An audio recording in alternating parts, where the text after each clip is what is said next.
One of my teachers says, if you want to be a drunkard, you just hang out at a bar. It's not hard then.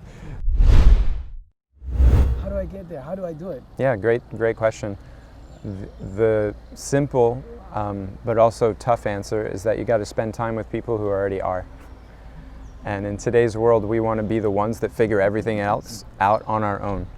We want to think that watching some YouTube videos or listening to a podcast like this is going to be enough. And while it's a great opportunity to get an idea of what is to be done, until we're actually doing it, having a real invested relationship one-to-one with somebody who has what it is we want, we're not going to get there. It's like, how do you get money? You go to people who have it. If you want to become wealthy, you spend time with people who are wealthy. So if you want to become spiritually developed, you spend time with people who are spiritually developed.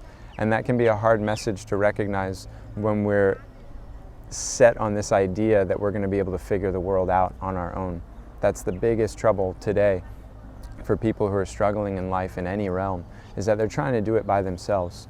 Once they recognize that it takes a community to raise up a person, whether it's in athletics, or it's in money and finance, or it's within a family context or a spiritual context, you got to spend time with people that are where you want to be. And then it happens automatically by their connection. One of my teachers says, if you want to be a drunkard, you just hang out at a bar. It's not hard then, because the people at the bar are into that, and so it's going to happen naturally when you're there. Same, if you really want to become a spiritually developed person, you just spend your time with people who are spiritually developed. And the people who are spiritually developed, the next natural question is, how do you figure out who those people are? Those are the people that are harmonized in that way we were discussing, and they don't overinvest in their connection with the world.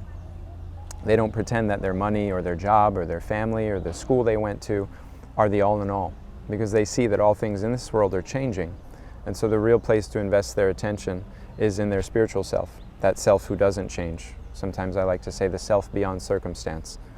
So when you find those people who give you that sense of yourself, that there's something deeper in me besides the country I'm from, or the age of the body that I have right now, or the job that I work, or the neighborhood that I live in, or the car that I drive, that person who gives you an inspiration for the sense of self beyond those things, you stick close to them. And then naturally this question you asked about how to develop that will be answered. They'll have certain practices, they'll have certain books that they read, they'll do certain things with you. You'll develop a certain trust with them that automatically transfers this sense of faith and confidence in the soul that they have and you want.